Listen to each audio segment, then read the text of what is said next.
Praise the Lord. Help me Lord എന്ന YouTube ചാനലിലേക്കും Facebook പേജിലേക്കും എല്ലാവർക്കും സ്വാഗതം. ഞാൻ ബെൻസി.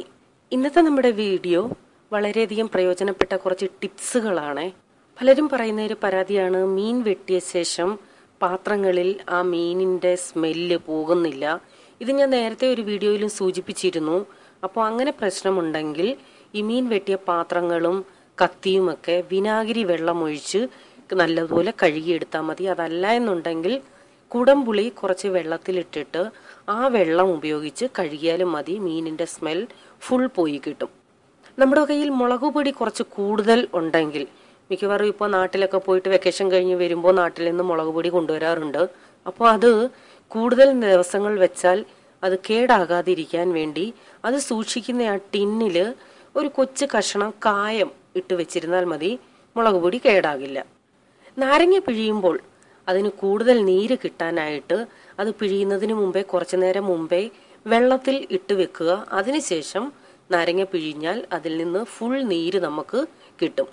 പച്ചമുളക് സൂക്ഷിക്കുമ്പോൾ അത് പഴുത്തു പോകാതിരിക്കാൻ അതിനെ ഞെട്ട് കളഞ്ഞിട്ട് വെച്ചാൽ മതി. പച്ചമുളക് പഴുത്തു പോകില്ല. ചപ്പാത്തി കുഴച്ച ശേഷം ബാക്കി വന്ന മാവ് നമ്മൾ ഫ്രിഡ്ജിൽ നല്ല ടൈറ്റായിട്ട് അടച്ചു വെച്ചാൽ മതി എന്ന് പറയും. എങ്കിലും ചിലപ്പോഴൊക്കെ ആ മാവ് ഫ്രിഡ്ജിൽ നിന്ന് എടുക്കുമ്പോൾ ഉണങ്ങിയിരിക്കുന്നതായിട്ട് തോന്നും. അപ്പോൾ അത് അവോയ്ഡ് ചെയ്യാൻ ഈ നനച്ച മാവ് ഒരു കോട്ടൺ തുണിയിൽ പൊതിഞ്ഞിട്ട് ഒരു പാത്രത്തിലാക്കി അടച്ചു വെച്ചാൽ മതി. നല്ല സോഫ്റ്റായിട്ട് തന്നെ നമുക്ക് കിട്ടും.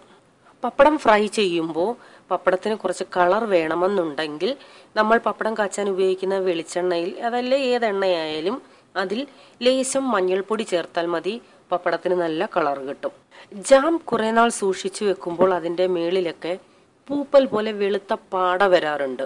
അപ്പോൾ അത് അവോയ്ഡ് ചെയ്യാൻ ഈ ജാമിൻ്റെ മുകളിൽ അല്പം പഞ്ചസാര പൊടിച്ച് വിതറിയിട്ടാൽ മതി. പലർക്കും പറ്റുന്ന ഒരു പ്രശ്നമാണ് മുട്ട അത് പുഴുങ്ങിയ ശേഷം കട്ട് ചെയ്യുമ്പോൾ മുട്ട പൊടിഞ്ഞു പോകുന്നത്. അപ്പോൾ അത് അവോയ്ഡ് ചെയ്യാൻ ഈ കട്ട് ചെയ്യുന്ന കത്തി വെള്ളത്തിൽ ഒന്ന് നനച്ച ശേഷം ആ കത്തി കൊണ്ട് മുട്ട കട്ട് ചെയ്താൽ മുട്ട പൊടിഞ്ഞു പോകത്തില്ല. ഗ്രീൻ പീസ് കറി വെക്കുമ്പോൾ അതിൻ്റെ ആ പച്ച കളറ് നഷ്ടപ്പെടാതിരിക്കാൻ 3-4 തുള്ളി വിനാഗിരി, നമ്മൾ ഗ്രീൻ പീസ് പാകം ചെയ്യുമ്പോൾ 3-4 തുള്ളി വിനാഗിരി അതിൽ ചേർത്ത ശേഷം പാകം ചെയ്താൽ മതി. അതിൻ്റെ ആ പച്ച നിറം നഷ്ടപ്പെടത്തില്ല. അതുപോലെ മുളക് കൈകാര്യം ചെയ്യുമ്പോൾ പച്ചമുളകോ അല്ലെങ്കിൽ മുളക് പൊടിയോ എന്തെങ്കിലുമൊക്കെ കൈകൊണ്ട് നമ്മൾ ചെയ്യുമ്പോൾ കയ്യിൽ ഒരു പുകച്ചിൽ അനുഭവപ്പെടും, അല്ലെങ്കിൽ കൈ എരിയും. അപ്പോൾ അത് അവോയ്ഡ് ചെയ്യാനായിട്ട് ഈ മുളക് നമ്മൾ കൈകാര്യം ചെയ്ത ശേഷം കയ്യിൽ അല്പം വെളിച്ചെണ്ണയോ അല്ലെങ്കിൽ വിനാഗിരിയോ പുരട്ടിയാൽ മതി. കയ്യിലെ ആ പുകച്ചിലും എരിയുമൊക്കെ മാറിക്കിട്ടും.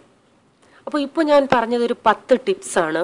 ഇതുപോലെ ഇടയ്ക്ക് വേറെയും ടിപ്സുകൾ ഇടാം. ഇതിഷ്ടമായെങ്കിൽ നിങ്ങൾ തീർച്ചയായിട്ടും ലൈക്ക് ചെയ്യണം, ഷെയർ ചെയ്യണം, സബ്സ്ക്രൈബ് ചെയ്യാൻ മറക്കരുത്.